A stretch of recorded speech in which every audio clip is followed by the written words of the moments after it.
Tina treibt den Pfarrer sein Kind an und der fährt heim zu seinen Leuten, weil er's zu Lansing nimmer aushält nach der Geschichte. Der Hubert kauft seiner preisischen Tochter ein sinteiernes Handy, aber die mag das gar nicht, weil's ihr zu viel Luxus ist.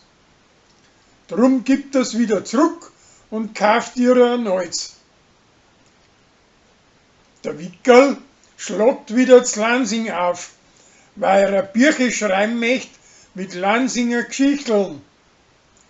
Das mit Michi seiner Werkstatt taugt ihm am allerbesten, aber dem muss er zart und lang zureden, bis das ihm das recht ist. Der Sascha redet im Traum vor einer Schönheit und die Rosi glaubt, dass er einen anderen hat, aber dabei ist da schön das Halskettel gemeint gewesen, wo er ihrer schenken möchte.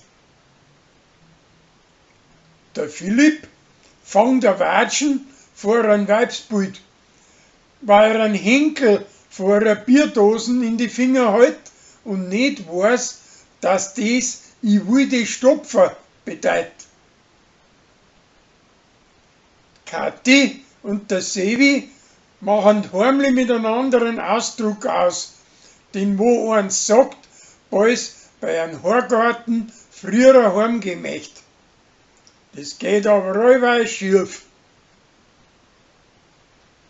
Für die schiere Wand hinterm Metzgerladen liefern die Leute etliche Vorschläge, wie man's schöner machen kann.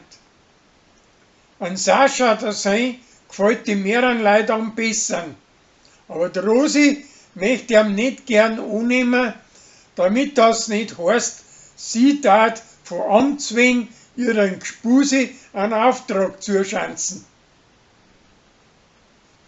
Am Tanzboden schüttet Epper einen Rolli seiner preisischen Pflegtochter K.O.-Tropfen ins Glasl, so dass er sich am anderen Tag auf nichts mehr zurückbesinnen kann. Der Schandi und der Till helfen ihr, dass sie herausfinden, wer das gewesen ist und was er mit ihr angestellt hat.